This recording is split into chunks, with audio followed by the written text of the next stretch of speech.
I remember the last message I preached in the church. The title of it was God Has a Plan. And it should be in the hearts and mind of every believer that brings comfort when you know in difficult times God has a plan. And the following week, I was speaking in Ohio. A man came and he said, I have a word for the pastor. He said, get ready, get ready, get ready, get ready. You're going to build a physical building for the city.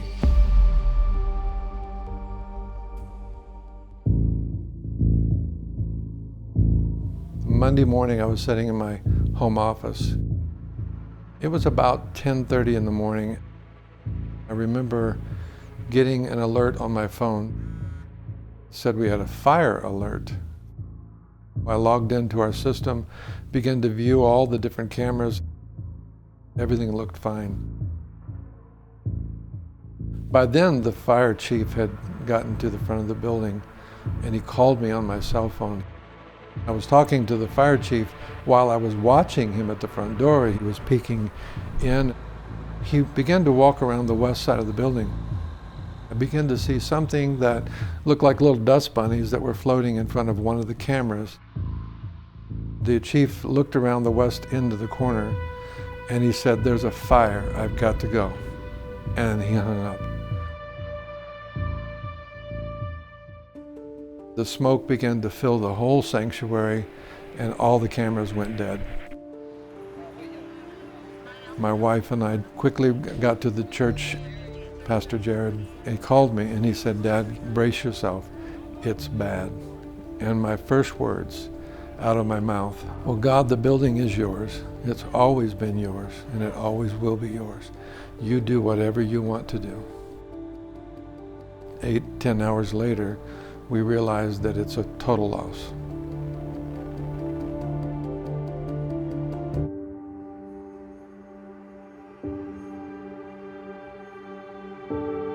We're wondering, what in the world are you doing, God? We began in earnest to seek the Lord. It was a challenging year. God was doing something in all of us. He was refining us. He was pruning us. We didn't know what was to come. Just the challenges of navigating through a fire, keeping the church together, keeping people on track was sometimes very difficult, but you just know that God has a plan. April 4th, about 3:30 in the morning, I was awakened from a dream, and God gave me a vision of something, and then He put one word in my heart in the dream, and it was indifference. Then I woke up and I thought, what in the world does that mean? And so I Googled the word indifference, and what came up was an article. It said that indifference for a spiritual leader means that I'm going to become indifferent to anything that is not God's will. And so I sat up in my bed and I was thinking, well, God, what are we doing that is not your will? And I want to align myself with your will more than anything. He said, I want you to let go of your plans because I have a different plan. And he said, I want you to build me a Christian school. My first thought was, we don't even have the money to build the church. How can we build a Christian school? But God will never tell us something we can do. He'll always tell us something only He can do.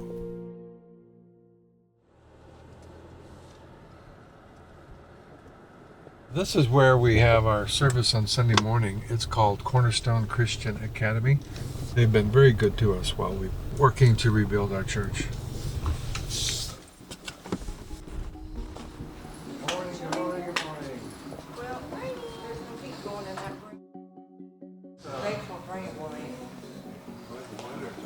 Most of our time here is setting up during that. We are in every way a mobile church. Come on in. 1, 2, 3. Miracle!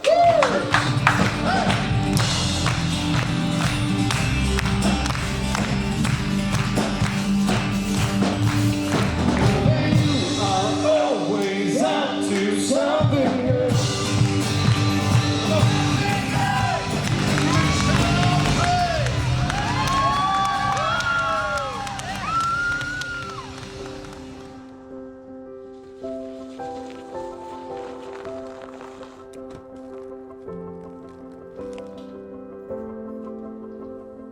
Everything was destroyed in the fire, but what remained was the foundation. I'm going to show you over here our vision for our Christian school. We can have up to 150 kids as our school grows.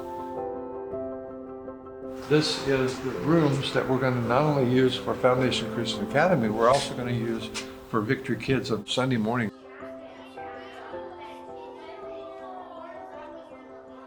And then this is our sanctuary, and this is going to seat right around 400, maybe 450. It's been almost 2 years now since we've been here. We're looking forward to being back home.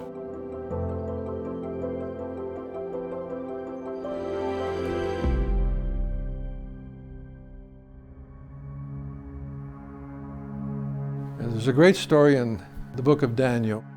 Daniel, Shadrach, Meshach, and Abednego, which are not their Hebrew names. Shadrach, Meshach, and Abednego are their Babylonian names. They were given those names by their Babylonian leaders. They were re-educated in the language of the Babylonians. They were told to worship the Babylonian gods, eat the Babylonian food. Daniel, Shadrach, Meshach, and Abednego, they just put their feet down and said, no more.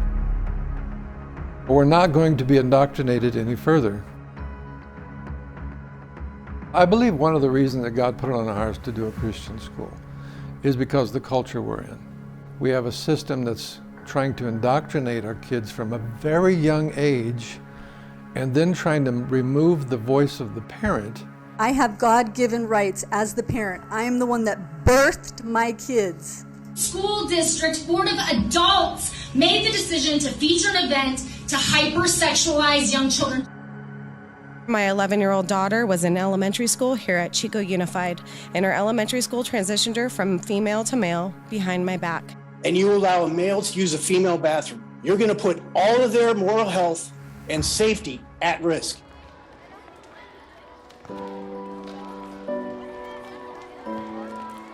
Do we really want to throw our kids to the lion's den? Once the teacher closes the door, you don't know what happens in that classroom, the conversations that happen. Their frontal cortex is not developed till in their mid-20s. The gender transition stuff that goes on. How can a child at 5 make that decision when the frontal cortex isn't developed? At the public school, my kids are being questioned if God is real or not. That hurts me. My 7-year-old shouldn't have to deal with that. Students at an Illinois high school now pushing for the school to adopt what they're calling a no-fail policy, all because of this pandemic. They say they shouldn't have to deal with grade-based assignments. Right now in Illinois, there is a no-fail policy. It started with COVID, however, it didn't go away. The no-fail policy is failing children. Kids are falling further and further behind, even though they're moving on to the next grade.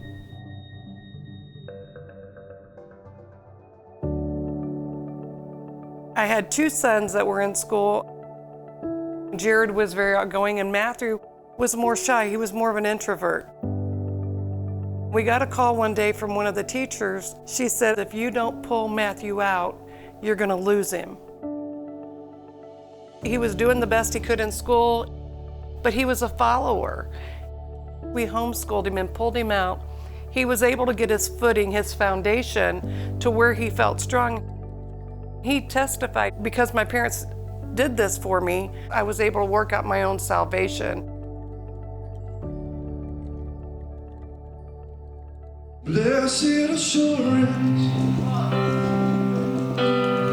and Jesus is mine,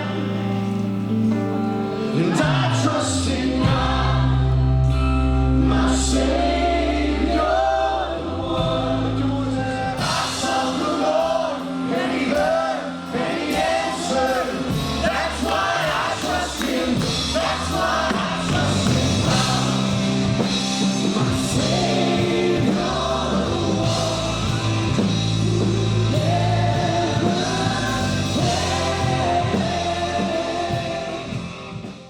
One of my favorite things is we're worshiping and having our Sunday morning service in just like an auditorium at a private school right now. We have worshiped and had some of the most amazing services that we've ever had. Victory isn't just a building, it's a community. And I can't think of a better place to open up a school for the community and to show everybody they can be a part of that family as well. I think Victory is perfect for this school because Victory is for the community, they're for the people. I've never experienced a church like this, ever. Years ago, I had a mentor tell me, when you die and go to heaven, you can't take your trophies with you. You can't take your car with you, but you can take your children to heaven with you. For any parent that has categorized their child's education and discipleship to hand it off to somebody else, it's time to get it right back into your hands so that you're not the last Christian generation of your family. Churches need to wake up and come to an agreement that we're going to do our best to provide a safe place for these kids to go to school so that they can not be told what the world says they are, but what Christ says they are.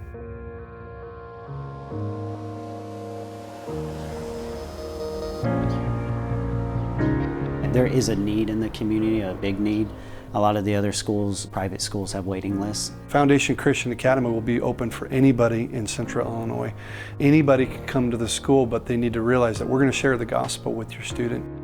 What would it be like to do math lessons all while learning about the Word of God? That's going to be our curriculum. We want parents in the classrooms. Public school doesn't allow that anymore. We want to be fully transparent and communicate with you. There will be a partnership with homeschool families, kind of like a co-op. If you're a homeschool family and you're continuing to homeschool, go for it. That's powerful. What a great tool. Foundation Christian Academy will become an option for parents. We want our kids to be able to express their relationship with the Lord in an atmosphere that they don't feel threatened, they don't feel silenced. I look at what we're doing is that we're building a Christian school where we have church in. There's a need to change the lives of our children because the world is intentionally trying to indoctrinate them. The church needs to be just as aggressive, just as intentional.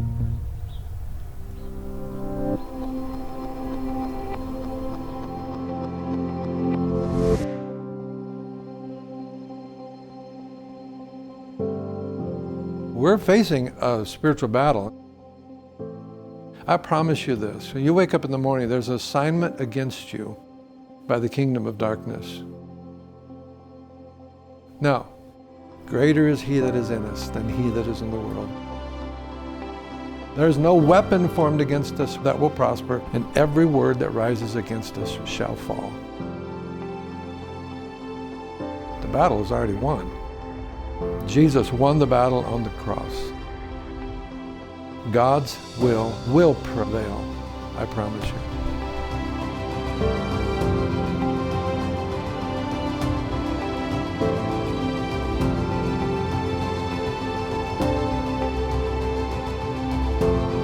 We are being obedient to God's call to build a Christian school.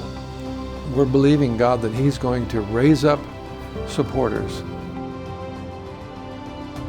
Would you partner with us? I promise you, the day will come when you'll look back and you'll see teenagers graduating from Foundation Christian Academy, and you'll know I was a part of that. Please partner with us.